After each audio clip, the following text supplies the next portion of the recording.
So, in light of the events that occurred yesterday afternoon in Wisconsin, there is an incentive for me as a YouTuber, as a social media presence, to talk about this, to engage with this, to create a video with a title that would say something like racial conflict, race war, are we headed towards a race war, something that you would call clickbait. There is an incentive for me to do that, because right now this is something people are paying attention to. And the way that the social media landscape is built, attention is, that's the main goal, is to capture attention. These companies, these tech companies, YouTube, Facebook, Twitter, all of them, trillions of dollars. These companies are spending Manhattan Project levels of money, billions and billions of dollars, to build algorithms and systems that capture attention.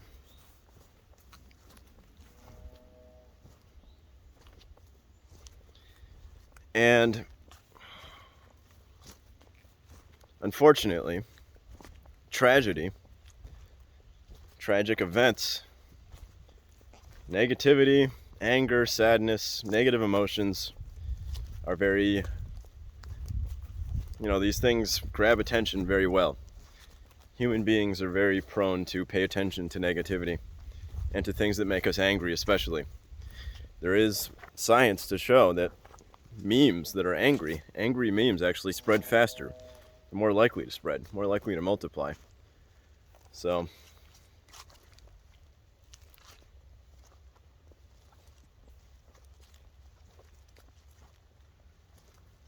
and it seems that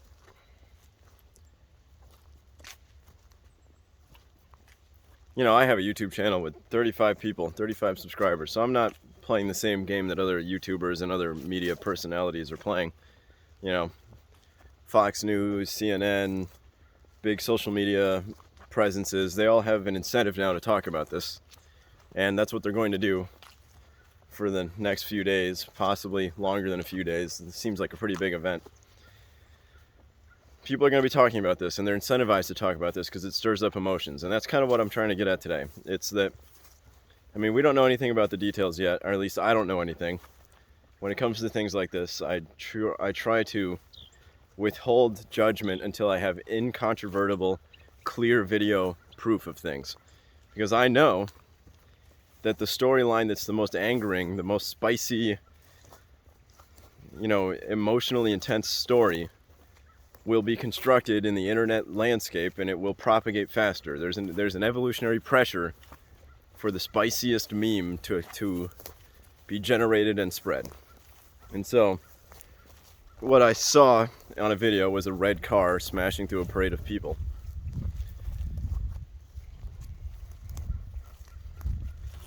And I know that the motivations of the driver are a huge part of the storyline here. And the spicy narrative, the one that will get the most clicks and views, the ones that'll spread around the fastest, is the one where the driver was motivated by anti-white sentiment. The driver is a BLM, some sort of black nationalist kind of, we can all imagine what the most clickbaity narrative would be. And so when I get presented with that narrative on the internet, I'm always like, let me double check, So that's why I'm waiting for some incontrovertible, I'm waiting for clear video evidence and some clear proof of things. So I'm going to wait on judgment on this specific event, but it was tragic. It was dark. 20 people were hit by a car. A lot of people were injured. A couple people died, including children, women and children. This seems likely to be, if the motivation is, so that's why I want to talk about the motivation, because, something that I think should happen here is companies like Twitter, Google, Facebook, they should release this guy's social media browsing history, his browsing patterns. Was this guy spending a lot of time on Twitter and Facebook being radicalized by angry memes, right? Is this a radical left-winger who was radicalized by social media? we know that they have an incentive to present us with radical content because that's what captures our attention.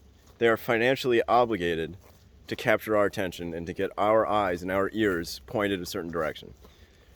And one of the best ways to do this is to present you with images and videos and then tie them together with a storyline that is compelling. And one of the most compelling storylines right now is the conflict in the United States of red versus blue. So, and it's very heavily racialized. It's very heavily white versus black. There's a racial element. So,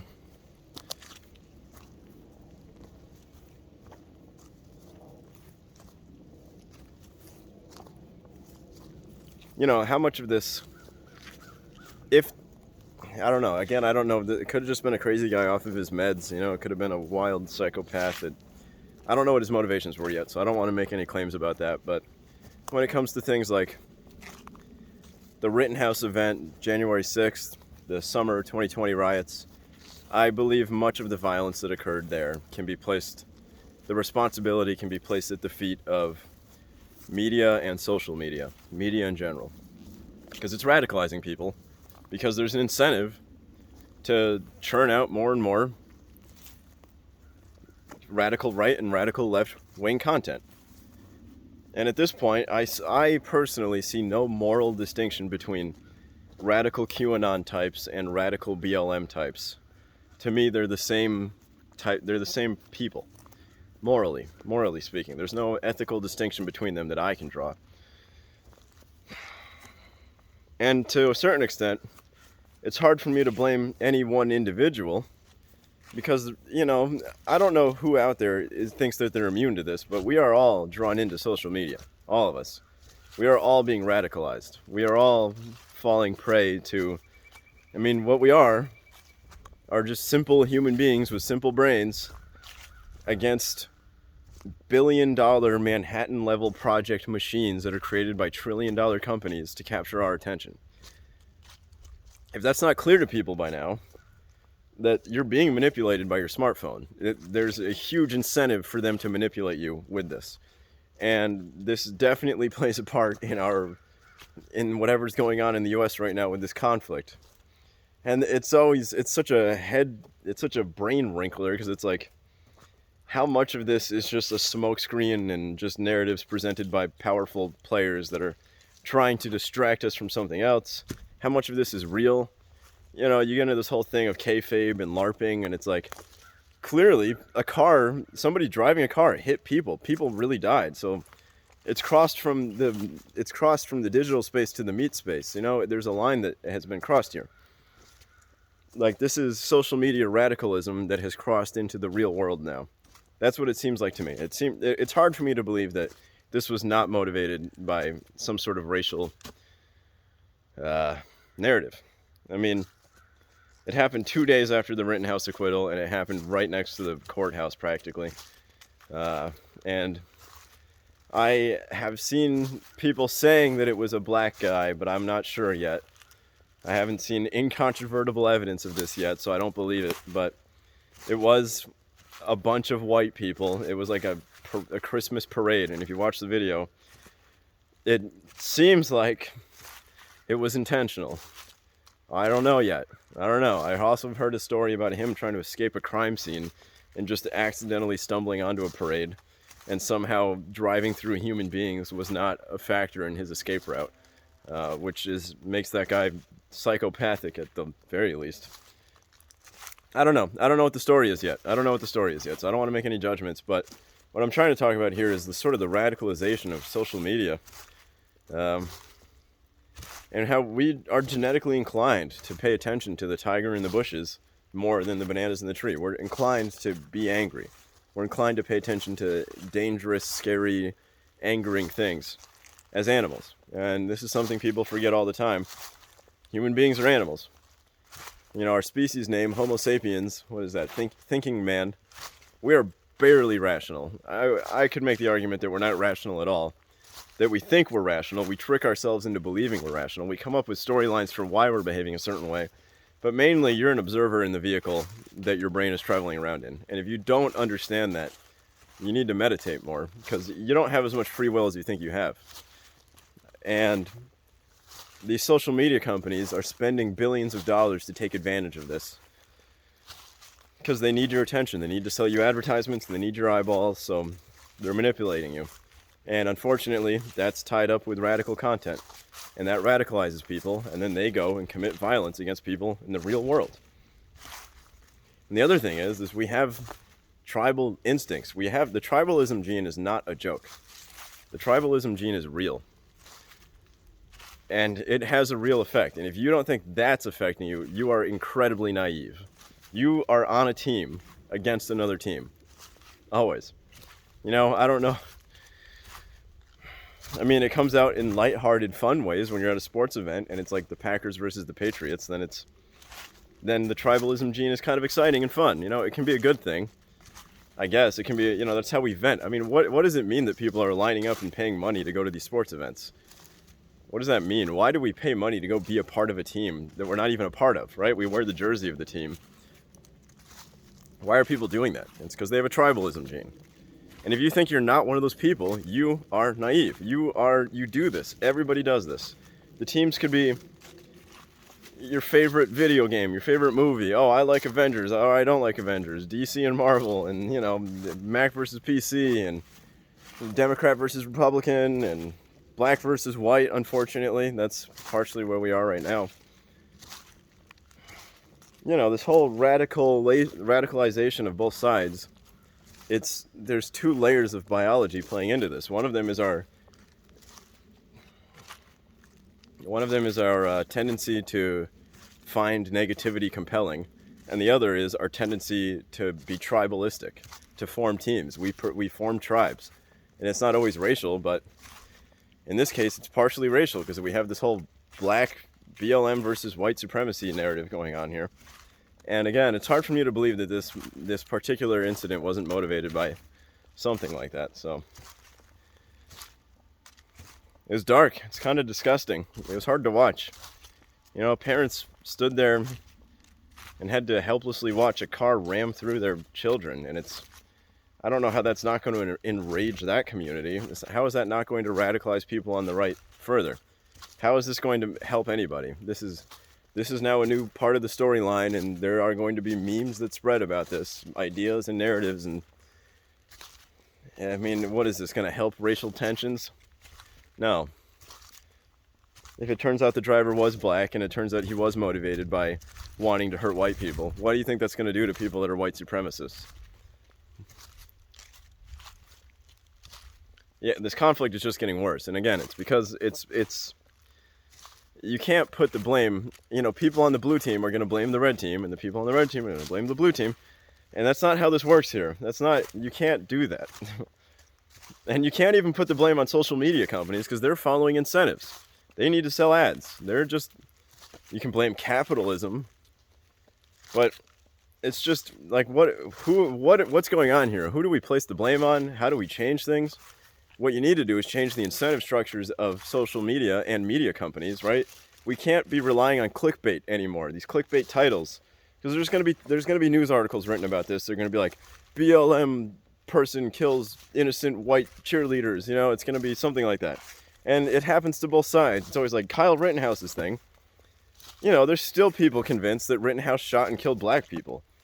Because there were so many news headlines that it's the spiciest narrative. That's the one that always gets pushed through. That's the one people end up believing because it's the one that spreads the fastest. It's the angriest, most negative, spicy thing. And then people click on it, and then it just churns the wheels of conflict, and the conflict grows, and now people are really getting hurt. And this is not going to be the last event. This just makes things worse. So we're stuck headed in this direction as long as we have this incentive structure. What we need to do is change the incentive structure of social media companies. We need to bring down the conflict. We need to, like, Yang described himself as the wet blanket for America. And I think that's what we need. We need a third. I'm always the Yang guy. I always bring it back to the forward party Yang thing, but it's like, we need to get out of the red versus blue. We need to put some psilocybin in the national water supply and get everybody to just take a step away from the narratives, to take a breath and be like, chill. We haven't done anything too stupid yet. People keep getting hurt. clearly, and people will continue to get hurt. This is not the last event. It is definitely not the last event. This makes the next event more likely.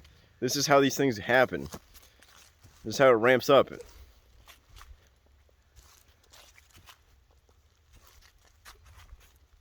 Yeah, and it's turning into something that's going to look a lot like a race war, honestly. It's not, it's very racial. You know, it's more red versus blue than black versus white. So, but we have this tribalistic instinct, and it's deeply built into us. I mean, evolutionarily speaking, you are a descendant of a tribe that has committed genocide on another tribe. All of us are. We all have genocide circuits inside of us that get triggered, activated. All of us. And if you don't think that's true, you don't know anything about evolution. You need to understand that that's true. There's documented evidence of chimpanzee tribes battling other chimpanzee tribes and pretty much committing genocide. Or attempting to commit genocide. So that's 6 million years, at least, that this gene has existed inside of us. Likely longer. And that, like I said, you're mainly an observer in the vehicle.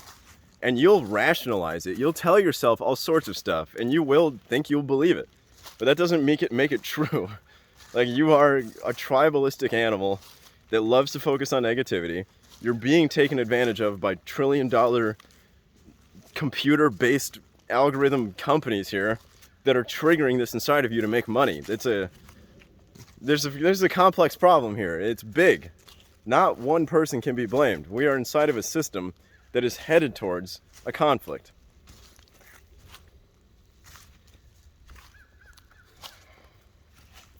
This was inevitable. This car incident, it was inevitable. Kyle Rittenhouse was inevitable. All of this was inevitable. These are not individual incidents that you can't see it that way. You have to see it as these are occurrences inside of a system. These are patterns that are occurring because of a larger thing going on here. You might be able to hear my neighbor's cow over there. Anyway, yeah,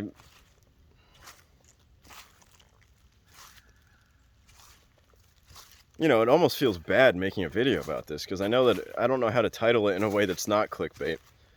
I don't want to take advantage of a tragedy. I don't want to be part. The thing is, I don't want to be part of the system that is making this happen. And if I were to title this "Race War?" or if I were to title it, you know, "Oh my God, this thing happened," it's gonna make people click on it, which will get me more views, possibly more subscribers. So I am incentivized as a YouTuber to incite more conflict, really, to be a part of the problem.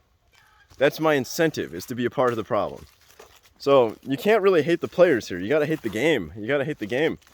Or you have to accept responsibility yourself, and we all have to accept responsibility, and we all need to make changes simultaneously.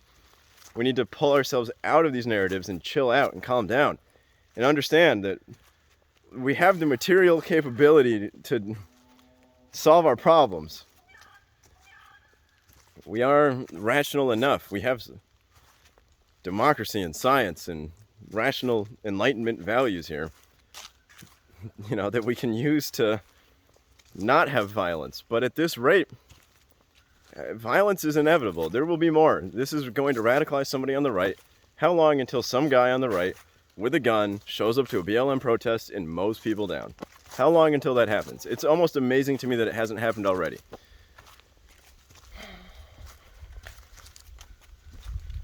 People have been dying on both sides of this. There's, if you look at the summer 2020 BLM riots, arguably 20 people died from that. Arguably. It's hard to say who died directly from it and who didn't, but people did die directly as a consequence of political violence, which was directly a consequence of radicalization that's caused by the media with this whole clickbait incentive structure here. You know, I'm just going over the same thoughts over and over here. It's got to stop. It's got to stop. It's part of the reason I moved out here. When I was living in Los Angeles and those riots started happening, I was like, yeah, I'm out of here. Fuck this. I am not sticking around, because I didn't see a way out back then. I still don't see a way out. It still seems inevitable, because I know that even though I'm aware of the problem, even if most human beings in the system are consciously aware of the system and the incentive structures and the problems, we all still get sucked into it. I still get sucked into these social media narratives all the time, constantly. It's hard not to. They're very compelling. You see a title that you want to click on, you click on it, you learn about a story, you click on more links that continue to trigger the story, and it's not hard to take a series of images and videos and string them together into some sort of compelling narrative. Like, you know, I hate to say it to these people on the radical left, but there is no genocide of black people happening, you know, and there's this narrative that there's like some sort of like police genocide against black people, but honestly, it's mainly a consequence of social media putting together a bunch of videos in a row, and humans just aren't built to have this kind of information presented to you. Like our brains are built to model the world without social media in it, right? We're not built to understand data when it's presented to us this way. And unfortunately, these companies make a lot of money by presenting data to us this way. And it makes us radical. It's what's happening. And it's really, really hard to get out of it. Really hard. And a lot of people are falling into it. And if you don't think there's radical people on your team, if you're sitting there on the blue team or the red team and you're like, yeah, it's the other team, you're part of this issue here. I see no moral distinction between the radicals on the left or the right. None. I don't even have a solution here other than change the incentive structure of social media companies. And meditate. Be aware of your tribalistic nature. Be aware of your tendency to consume negative information. And, you know, if you are a rational being, if you really think that you're above your animalistic, if you think that you're separate from the animal kingdom, prove it and stop getting sucked into these storylines.